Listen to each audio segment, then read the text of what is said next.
Jesús, porque hablando de historias fuertes que más bien parecen de ficción, pues tenemos que mencionar definitivamente al pseudointelectual de Raimundo Rivapalacio,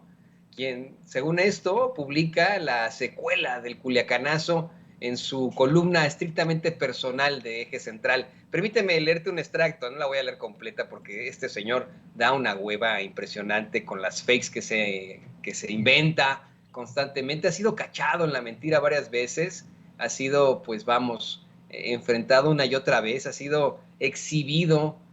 por una aversión que tiene absoluta en contra del presidente López Obrador y además,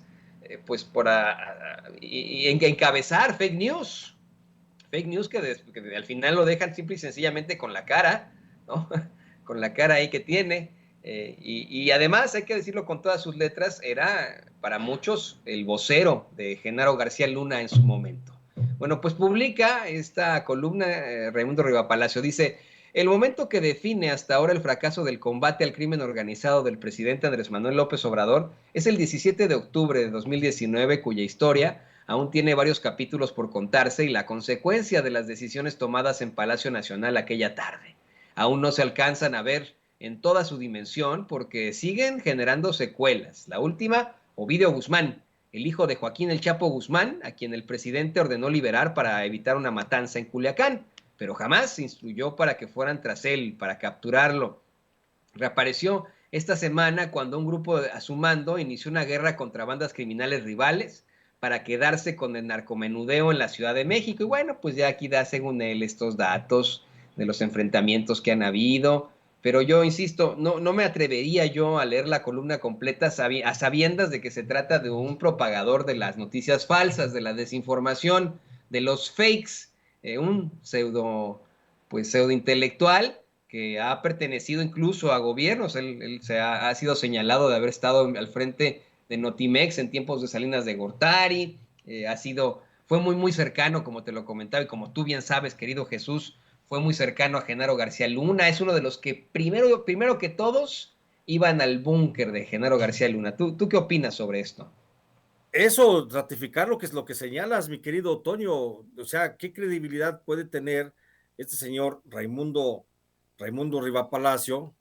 que bueno, se ha dado hasta la tarea de escribir manuales de periodismo, ¿no? Para enseñar la corrupción a las nuevas generaciones. Pero ¿qué credibilidad puede tener un personaje que siempre sirvió a Genaro García Luna y además de otros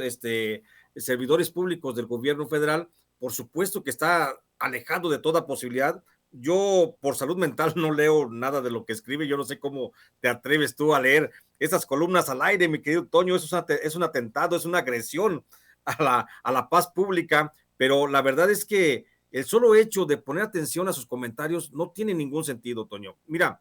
él habla de un fracaso en el combate a la corrupción porque él suspira por los viejos tiempos de la guerra, él suspira cuando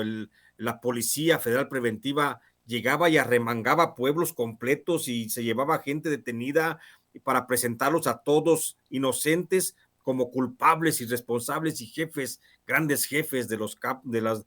cárteles de las drogas. Eso es lo que aspira el encarcelamiento de personas injustamente detenidas y procesadas y acusadas de ser miembros del crimen organizado. Eso es lo que él quiere, volver a esos tiempos. Por supuesto que no se puede regresar a aquella barbarie del presidente Felipe Calderón cuando el vocero principal era justamente él, Raimundo Riva Palacio. Digo, por salud mental no debemos de creer eso. No hay ninguna falla en la estrategia de combate al narcotráfico en México, pienso. Hay cosas que hay que ir aceitando, sí, hay cosas que hay que ir recomponiendo, sí, pero también hay que reconocer que en esta parte del gobierno, hasta lo que va del gobierno del presidente López Obrador, se ha logrado tocar y avanzar mucho en el combate al narcotráfico, tocando una de las fibras que nunca se habían tocado, mi querido Toño, que es atender las causas de la pobreza en los lugares más marginados para que justamente la población más vulnerable no sea rehén del narcotráfico y que los jóvenes y los muchachos y los niños no sigan alimentando las filas de sicarios de los cárteles de las drogas. Y esto yo lo decía la otra vez con mi querido Vicente, esto ya se comienza a notar, ya hay falta de mano de obra en los cárteles de las drogas, mi querido Toño. yo te puedo asegurar que ya en este momento ya están muy cotizados los,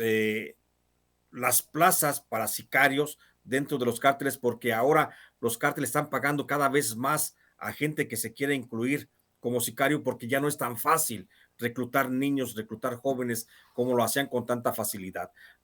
No te voy a decir cifras ni nada por el estilo, porque son temas muy delicados, pero cada vez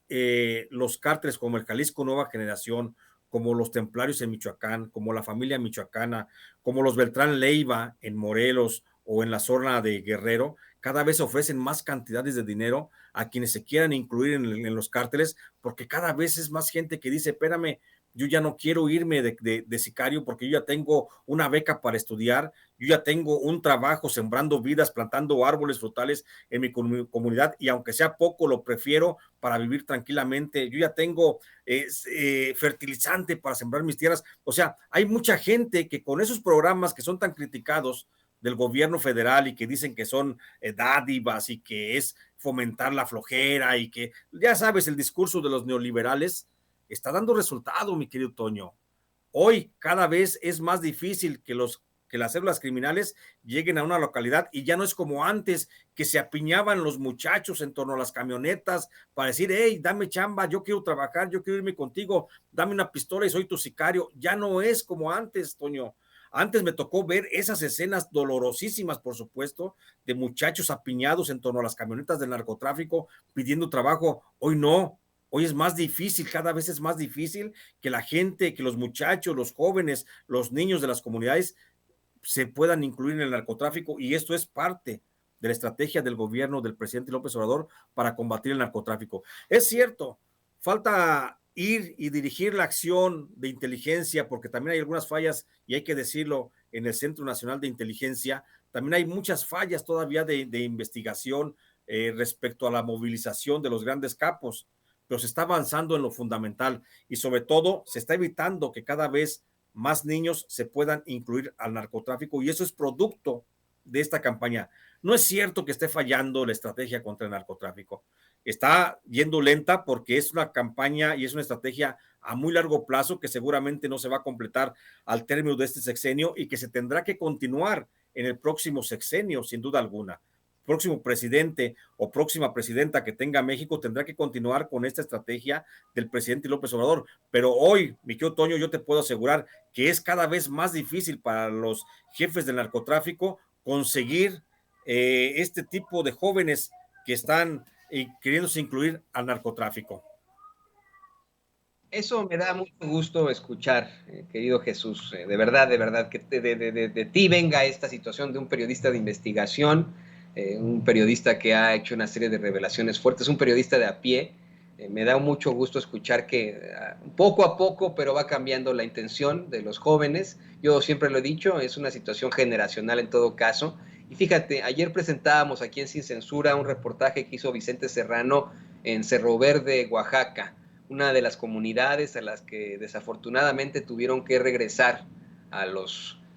pues a algunos jóvenes que murieron en la tragedia de San Antonio luego de que fueran abandonados en un tráiler, precisamente en condiciones infrahumanas. Veíamos las imágenes de cómo es que pues es un sitio hermoso, Cerro Verde, ahí en Oaxaca, un sitio muy, muy bonito, cerca del cielo, incluso lo decíamos, pero en el que pues hay falta de oportunidades y por el cual muchos jóvenes deciden incluso venirse acá a los Estados Unidos, arriesgando la vida, pero también teníamos el comentario de un miembro de nuestra querida audiencia, de un público consentidor que nos decía que él está muy satisfecho con el programa Sembrando Vida en su comunidad, ahí cerca de Cerro Verde, en Oaxaca, que está, pues vamos, convencido de lo bien que le estaba aportando a su comunidad, ¿no? Deja tú, además del programa Jóvenes Construyendo el Futuro, pues tenemos Sembrando Vida, ¿no? Con situaciones que son propositivas y que buscan apostarle a un cambio generacional, no de pronto, no de bote pronto como ese señor llamado Felipe Calderón intentó